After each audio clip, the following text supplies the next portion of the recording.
जंगल में गर्मियों का मौसम आ गया था। सभी पक्षी दोपहर होने से पहले पहले अपने घोंसलों में आना चाहते थे, परंतु दाना न मिलने के कारण उनको सारी दोपहर अपने सर से गुजारनी पड़ती।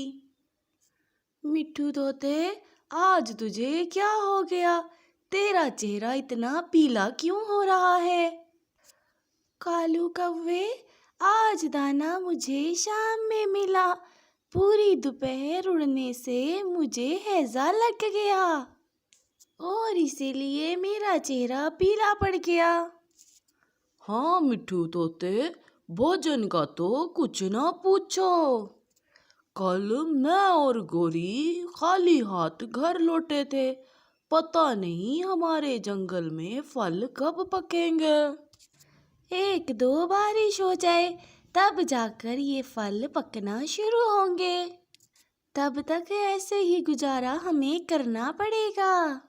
ऐसे बातें करते हुए दोनों चले जाते हैं और अगले रोज सारे पंछी भोजन की तलाश करने के लिए एक जगह इकट्ठे होते हैं। कबूतर भैया, आप हम सबको क्या बताना चाहते हैं जिससे हमें भोजन खोजने में आसानी होगी? दोस्तों, मैंने सोचा है कि हम एक साथ भोजन खोजने ना जाया करें। कबूतर भैया, हम सब तो एक साथ ही भोजन खोजने जाते हैं, तो आज आप ऐसा क्यों कह रहे हैं? मैं ये बात इसलिए कर रहा हूँ कि हम जब मुख्तलिफ दिशाओं में जाएंगे तो जिसको भोजन मिलेगा वो सब पक्षियों के लिए भोजन ले आया करेगा। मुझे कबूतर की बात समझ आ गई है। अलग अलग दिशाओं में जाने की वजह से किसी न किसी को तो भोजन मिल जाएगा और किसी को भी भूखा नहीं सोना पड़ेगा। ये तो बहुत अच्छा सोचा है आपने। हो सकता है किसी दिन सभी को भोजन मिल जाए, तो किसी दिन छुट्टी कर लिया करेंगे। सही हो गया दोस्तों। तो अब सभी एक एक टोकरी पकड़ लो। सभी के लिए भोजन हम चूंच में दबाकर तो नहीं ला सकेंगे, इसलिए सभी का भोजन एक एक टोकरी में डाल लेना। मैं और कालू ये वाली टोकरी लेते हैं और फूलों वाली दिशा में चले जाते हैं। मैं और लूसी पहाड़ों की तरफ जाते हैं। सुना है वहाँ पहाड़ी बेर मिलते हैं। मिट्ठू तोते, आप मेरे साथ चलो। जब आपकी तबीयत खराब हो तो आप किसी पेड़ के नीचे लेट जाना। ठीक है, फिर अब हम सब चलते हैं। जैसे ही किसी को भोजन मिलेगा तो वो यहाँ आकर सबका इंतजार करना। चलो दोस्तों, अब हम चलते हैं। फिर वो सभी पक्षी अपनी अपनी दिशा में उड़ जाते हैं और भोजन की खोज करते हैं। चिड़िया, मुझे वहाँ पर कुछ अंगूर दिखाई दे रहे हैं। चलो हम वहाँ जाकर इनको तोड़ते हैं। चिड़िया, मुझे वहाँ पर कुछ अंगूर दिखाई दे रहे हैं। चलो हम वहाँ जाकर इनको तोड़ते हैं। फिर चिड़िया और मिट्ठू उधर चले जाते हैं और वहाँ से सारे अंगूर तोड़ लेते हैं। मिट्ठू तोते, ये अंगूर सभी पक्षियों के लिए कम पड़ जाएंगे और हमारे पास अभी बहुत समय है, तो हम थोड़ा और भोजन खोज लेते हैं। फिर वो अपनी टोकरी उठाकर दूसरी दिशा में चले जाते हैं। सूरज भी सर पे चढ़ा हुआ था। कालू जी, मुझे तो कहीं पर भी भोजन नहीं मिल रहा। गोरी, भोजन तुम्हें यहाँ बैठे बैठे नहीं मिलेगा। जब से आई हो बस इसी पेड़ के नीचे बैठी हुई हो। अब चलो भोजन की तलाश करते हैं। कालू, अब मैं कहीं नहीं जाऊंगी। मुझे बहुत गर्मी लगती है। मैं तो इस पेड़ के नीचे ही बैठी रहूंगी। तुम अगर नहीं जाओगी तो हम भोजन कैसे खोजेंगे? कालू जी, हमें भोजन खोजने की क्या जरूरत है। वो चिड़िया और कबूतर बहुत मेहनती हैं, कहीं ना कहीं से भोजन खोज ही लाएंगे। परंतु गोरी, हम शाम को उनसे क्या कहेंगे? ऐसे तो हम शाम तक खूब आराम करेंगे और बड़ा मजा आएगा। और हाँ कालू जी, किसी को कुछ पता भी नहीं चलेगा, क्योंकि सब अलग अलग दिशा में जो गए हैं। ऐसे कहकर वो दोनों पेड़ के नीचे सो जाते हैं। लूसी जी, बेर तो यहाँ नहीं मिले, अब हम क्या करें? कबूतर जी, हम पहाड़ों से निकलकर नदी की तरफ जाते हैं, वहाँ पर कोई ना कोई फल मिल ही जाएगा। फिर वो दोनों नदी की तरफ उड़ जाते हैं और वहाँ उन्हें एक सिंघाड़े की बेल दिख जाती है। कबूतर जी, अच्छा हुआ जो हमें ये सिंघाड़े की बेल मिल गई। पता नहीं बाकियों को भोजन मिला होगा कि नहीं। फिर वो दोनों सिंघाड़े लेकर वापस से अपने जंगल लौट आते हैं। चिड़िया और कबूतर भी वहाँ पहले से बैठे हुए थे। गोरी उठो, शाम हो गई है, चलो अब घर चलते हैं, मुझे तो बहुत भूख लगी है। क्या क्या कालू जी, शाम हो गई है, जल्दी से वापस चलो, पता नहीं अब कुछ खाने को भी मिलेगा या नहीं। फिर वो दोनों भी दूसरे पक्षियों के पास वापस चले आते हैं। दोस्तों, हमें दूर दूर तक कोई भोजन नहीं मिला, थक हार कर हमें वापस खाली हाथ ही लौटना पड़ा। मेरे तो सर में भी दर्द हो गया धूप में उड़ते उड़ते। गोरी बहन, कोई बात नहीं, आप कुछ अंगूर और संतरे रख लें। गोरी, ये सिंघाड़े भी रख ले, हमें तो बड़ी देर से मिले थे। फिर वो सभी पक्षी अपने अपने फल लेकर अपने घर चले जाते हैं। कालू जी, आज तो मज़ा ही आ गया, पूरा दिन आराम किया और वापसी पर खाने को मज़े मज़े के फल भी मिल गए। सच गोरी, मजा तो मुझे भी आ गया है, अब तो रोज ही ऐसा ही किया करेंगे, किसी को कुछ पता नहीं चलेगा। इस तरह से कालू और गोरी में बहुत लालच आ गया था। अब से वो भोजन खोजने जाते तो ज़रूर थे, लेकिन कहीं ना कहीं वो रुक कर सो जाते थे और शाम होने पर खाली हाथ लौट आते। आज तो हम शहर वाले जंगल में उड़ गए थे, परंतु हमें वहाँ कुछ भी नहीं मिला। ऐसे झूठ बोल बोल कर वो रोज़ रोज़ भोजन ले जाया करते। फिर कबूतर को उन पर शक होने लगता है। मुझे तो कुछ दाल में काला दिखाई पड़ता है, वरना कालू और गोरी को एक दिन भी भोजन नहीं मिलता। कबूतर भैया, आप ठीक कह रहे हो, ये रोज रोज ही खाली हाथ लौट आते हैं और फिर हमारा भोजन लेकर चले जाते हैं। मैं तो कहता हूँ हमें इनका पीछा करना चाहिए, तब जाकर सच सामने आएगा।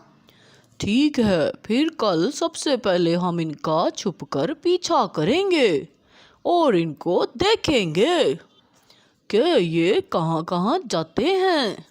फिर अगले रोज सभी पक्षी ऐसा ही करते हैं, वो छुपकर कालू और गोरी का पीछा करते हैं।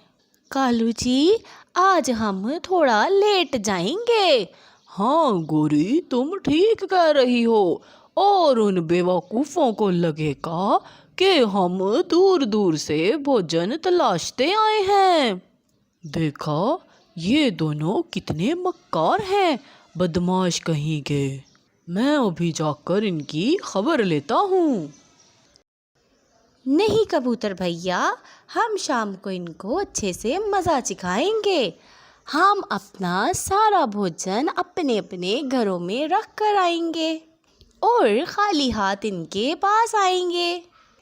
और जब इनको कुछ नहीं मिलेगा तभी इनको सबक आएगा। सभी पक्षी ऐसा ही करते हैं। फिर इसी तरह से शाम हो जाती है। वो दोनों फटाफट से बाकी पक्षियों के पास पेड़ के नीचे जाते हैं और किसी के पास भोजन ना देखकर परेशान हो जाते हैं। आप सब भोजन क्यों नहीं लाए? आपका भोजन कहाँ है? कालू, आज हमें भोजन नहीं मिला। आप लोगों को ऐसे कैसे भोजन नहीं मिला? रोज तो मिल जाता था। गोरी, जैसे आप लोगों को एक दिन भी भोजन नहीं मिला, ऐसे ही हम लोगों को भी भोजन नहीं मिला। फिर वो सभी पक्षी अपने अपने घर चले जाते हैं।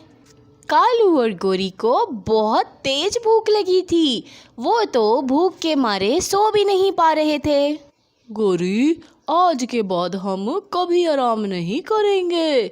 हाँ कालू, अगर हमने थोड़ा सा भोजन खोज लिया होता तो कभी भूखा ना सोना पड़ता। फिर वो दोनों भूखे ही सो जाते हैं।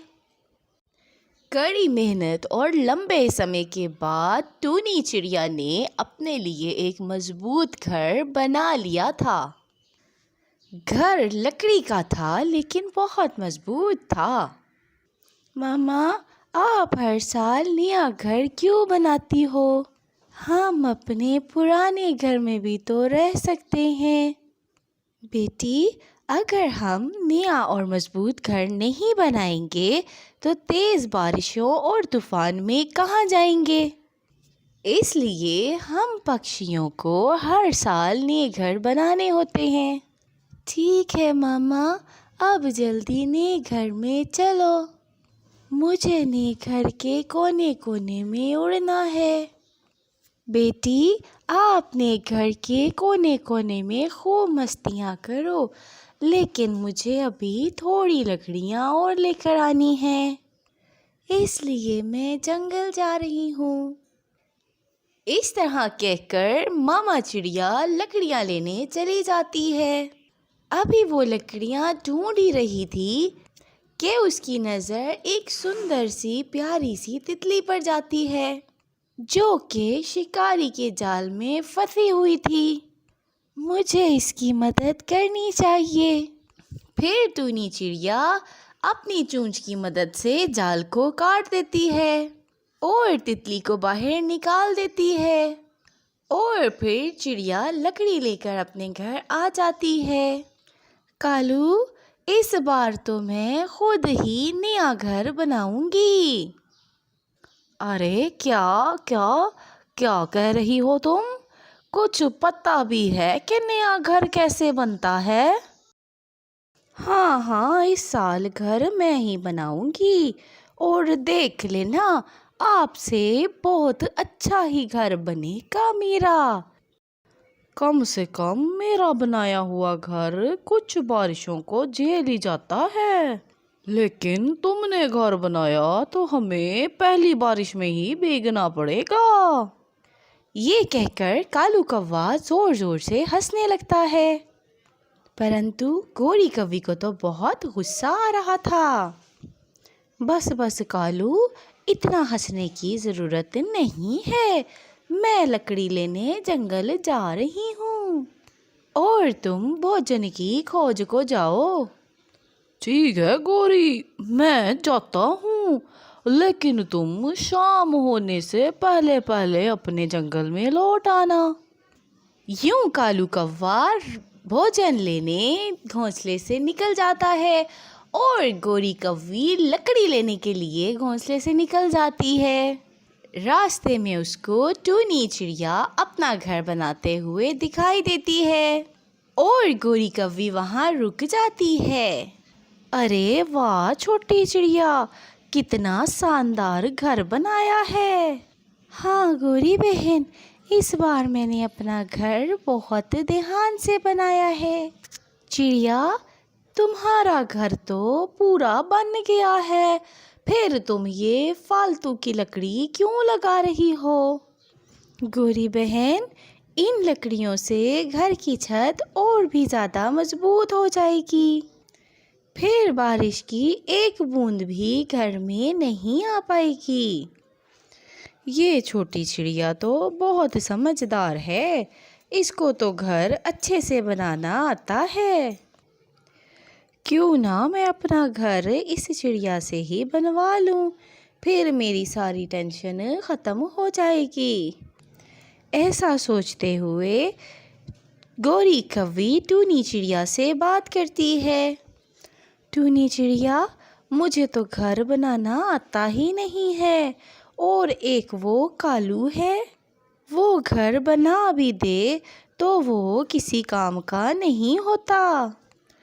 तो प्लीज चिड़िया बहन, क्या तुम हमारा घर बना दोगी? देखो, मना मत करना। ठीक है गौरी, मैं आपका घर बना दूंगी। आप बस मजबूत सी लकड़ी इकट्ठा कर लें। चिड़िया, मैं आज ही लकड़ी ले आती हूँ, और कल से तुम घर बनाने का काम शुरू कर देना। गौरी कव्वी तो बहुत खुश होती है और वहाँ से चली जाती है। चिड़िया भी अपना काम जल्दी जल्दी से ख़त्म करने की कोशिश करती है, परंतु काम जल्दी जल्दी ख़त्म करने के चक्कर में वो छत से नीचे गिर जाती है और उसे चोट लग जाती है। शाम को जब गौरी कव्वी लकड़ी लेकर आती है तो मिट्ठू उसे कहता है, गौरी, हमने तो अपने नए घर कब के बना लिए और तुम अब लकड़ी लेकर आ रही हो। अरे मिट्ठू तोते, ये गौरी घर बनाकर क्या करेगी? हर साल तो ये बारिश में भीगते हैं और फिर मदद मांगते यहाँ वहाँ फिरते हैं। कबूतर, फिक्र ना कर, इस दफ़ा ऐसा मजबूत घर बनेगा मेरा कि तेरी ये गंदी आंखें बाहर निकल आएंगी। क्या सच कह रही हो गौरी कव्वी? फिर तो मैं तेरा घर देखने ज़रूर आऊँगा। आ जाना, जब मेरा घर पूरा बनकर तैयार हो जाए तो आ जाना। ऐसे कहकर गौरी कव्वी अपने घर आ जाती है और अपने पति कालू को घर बनाने की सारी बातें बता देती है। कालू, अब हमें घर बनाने की कोई चिंता नहीं है, क्योंकि कल से वो छोटी चिड़िया हमारा घर बनाएगी। सच गौरी? क्या वो चिड़िया हमारा घर बनाएगी? फिर तो हमारा घर सालों साल चलेगा। फिर अगले दिन गौरी कव्वी चिड़िया को बुलाने उसके घर जाती है। वो अपने घर बनने की खुशी में इतनी मगन थी कि चिड़िया के पंखों पे बंधी हुई पट्टी को भी नहीं देख सकती है। चिड़िया, जल्दी से मेरे घर चलो और मेरा मजबूत सा घर बना दो, क्योंकि बारिशों का मौसम अब ज़्यादा दूर नहीं है। गौरी बहन, मुझे माफ़ कर दो, मैं आपका घर नहीं बना सकती, क्योंकि मेरे पंखों में तो गहरी चोट आई है। क्या कहा? तुम मेरा घर नहीं बनाओगी? मैंने तुम पर विश्वास कर बहुत बड़ी गलती कर दी है। फिर गौरी कव्वी चिड़िया की कोई बात नहीं सुनती और गुस्से में वहाँ से चली जाती है। मम्मा, ये गौरी आंटी तो बहुत बुरी है, आपकी चोट के बारे में एक दफ़ा भी नहीं पूछा। बेटा, बड़ों के बारे में ऐसी बात नहीं करते। बेटा, बारिशों के मौसम में हर पंछी को घर बनाने की जल्दी होती है, इसलिए गौरी ने ऐसे बोल दिया। गौरी, कहाँ है वो चिड़िया? आपके साथ घर बनाने नहीं आई क्या? कालू, उस छोटी चिड़िया ने हमारे साथ धोखा किया है और अब घर बनाने से मना कर रही है। मैं तो जानता था कि वो छोटी चिड़िया बहुत चालाक है। वो हमारा घर कभी नहीं बनाएगी। चलो गौरी, अब मैं ही घर बनाता हूँ। फिर कालू कौवा जल्दी जल्दी अपना घर बनाने लगता है और बारिशों से पहले उनका घर बन जाता है। कालू, इसको तुम घर कहते हो? मुझे नहीं लगता कि हम इस घर में कुछ दिन भी रह पाएंगे। फिर कुछ दिनों बाद ही तेज बारिशें शुरू हो जाती हैं। रात का समा था। सभी पक्षी अपने अपने घरों में सुकून से सोए हुए थे। चलो कालू, हम चिड़िया के घर को तोड़ आते हैं। बड़ा गरूर है उसको अपने घर का। फिर गोरी कौवी और कालू कौवा चिड़िया के घर को तोड़ने चले जाते हैं और फिर तेज तेज से हथौड़ा मारना शुरू कर देते हैं, जिसकी वजह से पूरा घर हिलने लगता है। कालू, अपनी पूरी जान लगाकर हथौड़ा मारो ताकि इसका घर जल्दी से टूट जाए। और फिर चिड़िया मदद मांगती फिरे। लगता है कोई बड़ा तूफान आया है, तभी तो सारा घर जोर जोर से हिलने लगा है। थोड़ी देर में चिड़िया का घर टूटकर गिरने लगता है और कालू और गोरी वहाँ से भाग जाते हैं। बेचारी चिड़िया बड़ी मुश्किल से अपनी बेटी की जान बचाती है। मैंने कितना मजबूत घर बनाया था, ज़रा सी बारिश में सारा घर टूट गया। मैं इतनी तेज बारिश में अब कहाँ जाऊंगी? ऐसे कहकर टूनी चिड़िया रोने लगती है। तभी वहाँ एक सुंदर सा लकड़ी का घर बन जाता है, जिसको देखकर दोनों माँ बेटी चौंक जाती हैं। प्यारी चिड़िया, ये घर मैंने अपनी जादुई मिट्टी से बनाया है और ये घर कभी खराब नहीं होगा। परंतु आप कौन हो और मेरी मदद क्यों करना चाहती हो? दयालु चिड़िया, याद करो, आपने एक बार मेरी जान बचाई थी, परंतु उस टाइम मैं घायल थी, इसीलिए अपनी जादुई रूप में नहीं आ सकी। परी की ये बात सुनकर चिड़िया को याद आ जाता है कि उसने परंतु जाल में फंसी हुई एक तितली को बचाया था। परी जी, आपका बहुत बहुत धन्यवाद, जो आपने मुश्किल वक्त में हमारा साथ दिया। फिर सुंदर परी वहाँ से गायब हो जाती है और चिड़िया भी अपने मिट्टी के घर में चली जाती है। गोरी, चिड़िया ने मिट्टी का घर बनाया है और उसकी तेज बारिश में भी उसके घर को कुछ नहीं हो रहा। आप क्या पागल हो गए हो? जो बेकार की बातें कर रहे हो? भला मिट्टी का घर भी कोई बनाता है? गोरी, तुम मेरे साथ चलो और अपनी आंखों से खुद ही देख लो चिड़िया का मिट्टी घर। फिर वो दोनों पति पत्नी चिड़िया के मिट्टी घर को देखने चले जाते हैं। गोरी कौवी तो हैरान हो जाती है। कालू, पता नहीं किस मिट्टी से बनाया है चिड़िया ने अपना घर, जो पानी से भी खराब नहीं हो रहा।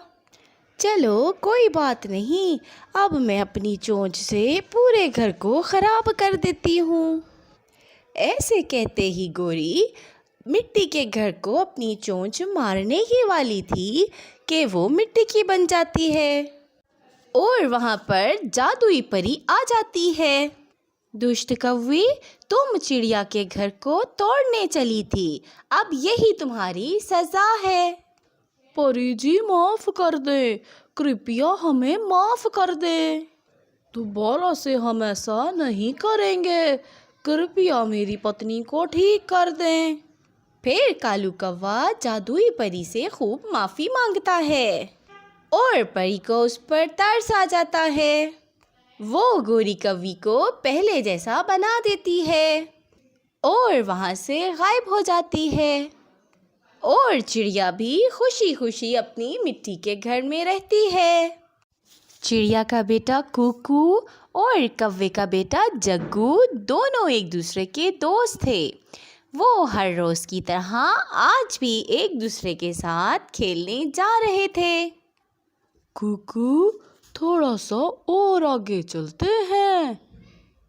फिर वो दोनों उड़ते उड़ते थोड़ा और आगे नदी के ऊपर चले जाते हैं। चलो हम यहाँ छुपन छुपाई खेलते हैं।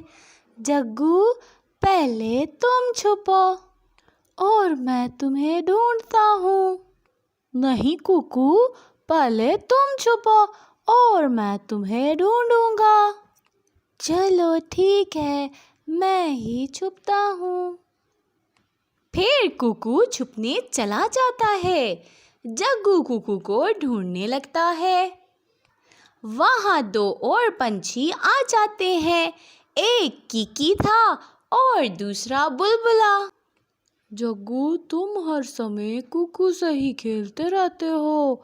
उसको छोड़ो और हमसे दोस्ती कर लो। हम तुम्हें अमरूदों के बाग की सैर भी करवाएंगे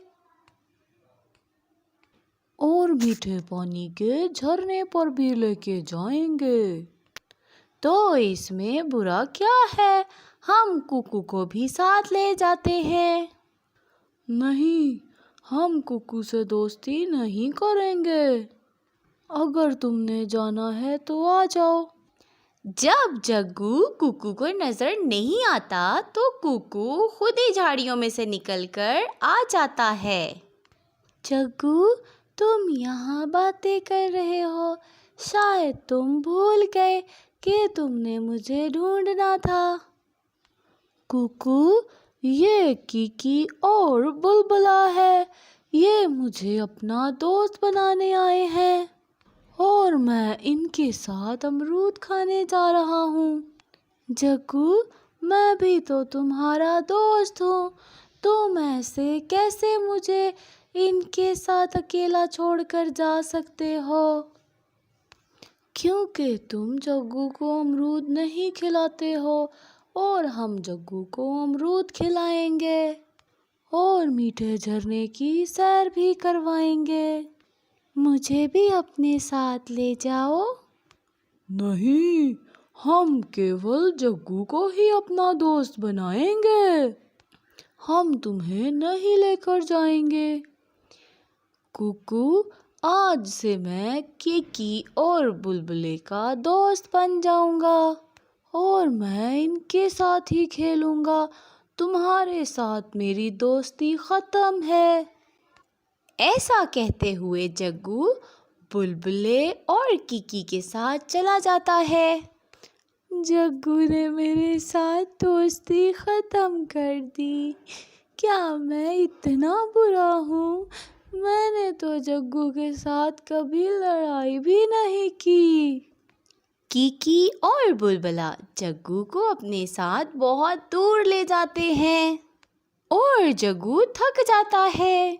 और कितना दूर जाना है? बस थोड़ा और आगे। फिर वो अमरूद के बाग में पहुंच जाते हैं, जहां वो सब मीठे मीठे अमरूद खाते हैं। जग्गू, हमारी दोस्ती अच्छी है या कुकू की? हाँ, बहुत अच्छे हो। मैंने कुकू को छोड़कर बहुत अच्छा किया। कुकू ने कभी मुझे ऐसे अमरूद नहीं खिलाए। चलो अब मीठे झरने पर जाते हैं। फिर वो झरने पर चले जाते हैं। झरने पर जाते ही जग्गू का पंख कांटों वाली झाड़ी में फंस जाता है। मेरे दोस्तों, मुझे बचाओ, मैं कांटों में फंस गया हूँ। नाना कीकी, इन कांटों के पास मत जाना।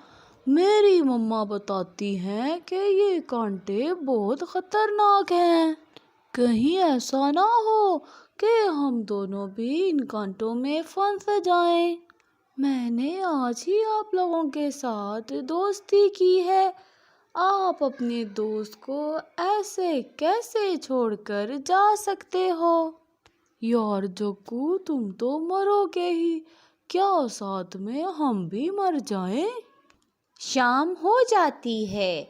और फिर किंकी और बुलबुला जग्गू को कांटों में फंसा हुआ छोड़कर निकल आते हैं। जब अंधेरा हो जाने के बाद भी जग्गू घर नहीं आता तो जग्गू का पापा चिड़िया के घर जाता है। कुकू बेटा, सुबह जग्गू आपके साथ खेलने गया था, तो वो फिर अभी तक घर वापस क्यों नहीं आया? अंकल, जब हम वहाँ खेल रहे थे तो वहाँ किकी और बुलबुला आ गए थे और जग्गू ने मुझसे दोस्ती ख़त्म कर दी और उनके साथ चला गया। वो मीठे झरने पर गए थे। कालू भैया, चलो हम मीठे झरने पर जाते हैं। मुझे कुछ ठीक नहीं लग रहा।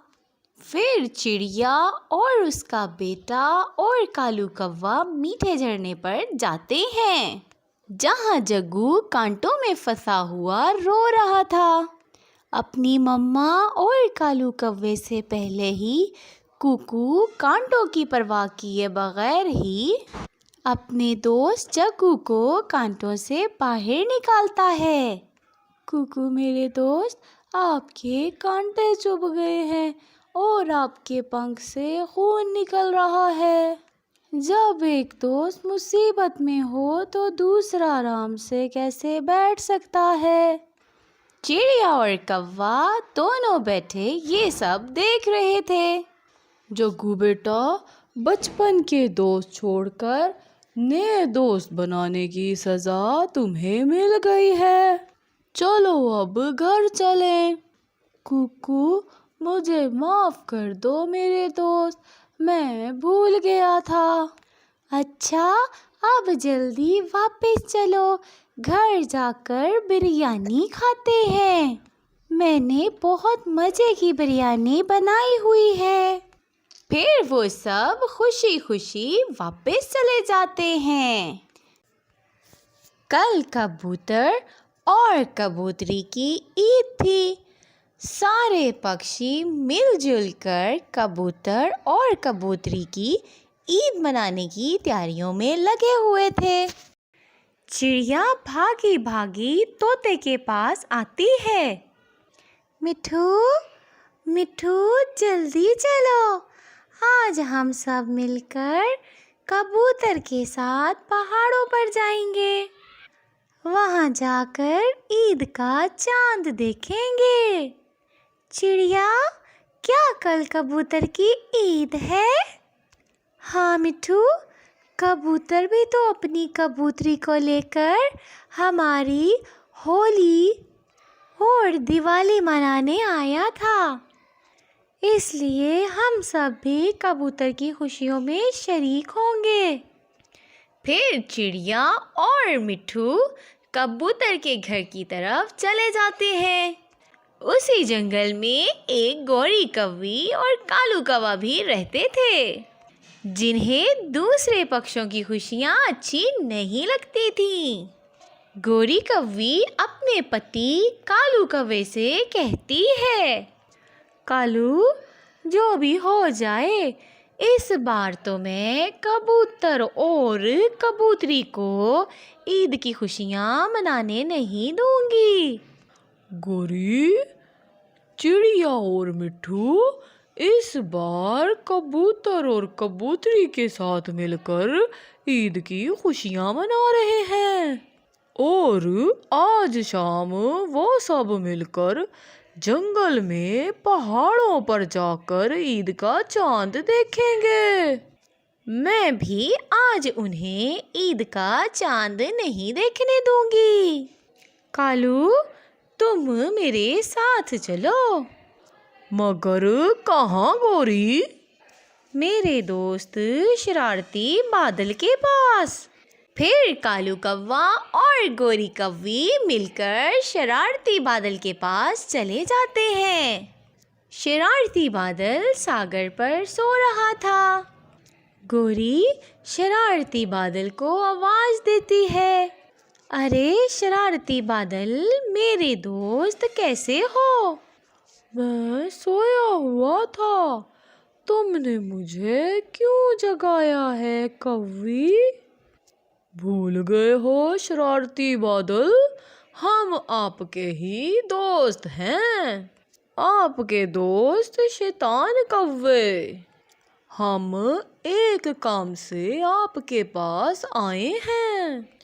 बोलो बोलो, क्या काम है शैतान कौवो? बादल जी, कल कबूतर की ईद है और आज सारे पक्षी मिलकर ईद का चांद देखने पहाड़ों पर जा रहे हैं। यार शरारती बादल, सुनो तो, आप हमारे साथ चलो और जाकर चांद के सामने बैठ जाओ। ऐसे में ना दिखेगा चांद और ना ही कबूतर अपनी ईद मना सकेगा।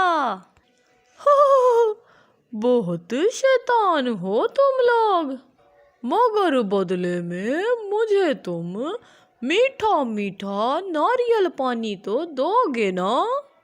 हाँ हाँ, मैं आपको ढेर सारा नारियल पानी पीने को दूंगा। फिर शरारती बादल कौवों की बात मान जाता है और उनके साथ चलता है। सब पक्षी भी पहाड़ों पर पहुंच चुके थे। लूसी कबूतरी और कबूतर बहुत खुश थे। अभी थोड़ी देर में चांद नजर आ जाएगा और कबूतर हम सब एक दूसरे के पंखों पर मेहंदी लगाएंगे। ये क्या, मगर आसमान पर तो बादल आ गया है। अभी अभी थोड़ी देर पहले तो आसमान साफ था।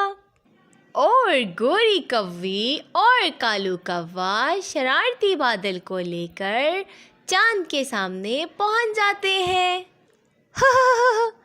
कालू, देखो तो सभी पक्षी किस तरह से चांद देखने के लिए जमा है।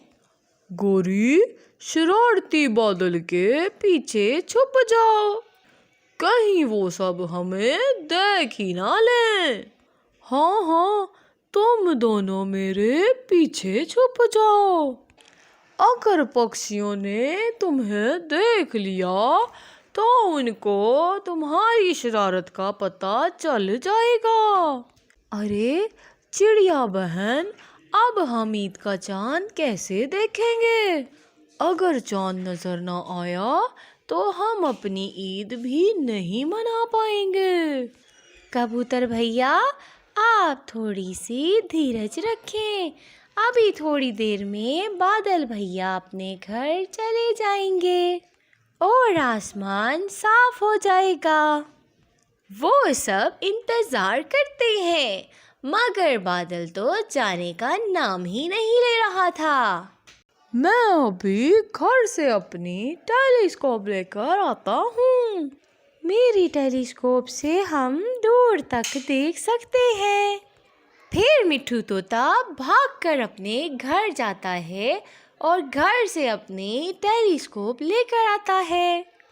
अब तो मैं चांद को देख ही लूँगा। मिट्ठू अपनी टेलीस्कोप के जरिए चांद को देखता है। उसको चांद नजर नहीं आता क्योंकि सामने शरारती बादल था। मगर मिट्ठू को कौवा और कौवी दिख जाते हैं। तो ये सारी शरारत इन कौवों की है। चिड़िया, मेरी लाठी दो मुझे, मैं अभी आया। मगर मिट्ठू भैया, क्या हुआ? मैं तुम लोगों को अभी बताता हूँ। मिट्ठू अपनी बड़ी लाठी लेकर बादल की तरफ उड़ता है।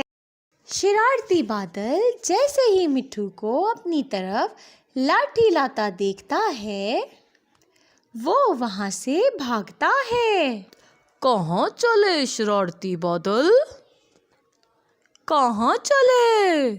मिट्ठू लाठी लेकर आ रहा है। भागो भागो। मिट्ठू भी पहुंच जाता है और जाकर कौवों के दो दो लाठियां लगाता है। हम यहाँ शाम से चांद देख रहे हैं, तुम लोग यहाँ चांद के सामने बादल लेकर बैठे हुए हो। ना मारो मिट्ठू और ना मारो, सॉरी गलती हो गई, हम अभी यहाँ से चले जाते हैं। मगर जैसे ही बादल चांद के सामने से हटता है, सभी पक्षी चांद को देख लेते हैं।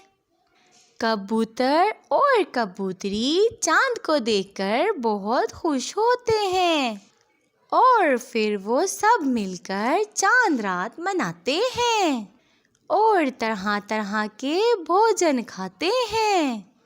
प्यारे दोस्तों, आप सबको हमारी तरफ से ईद मुबारक।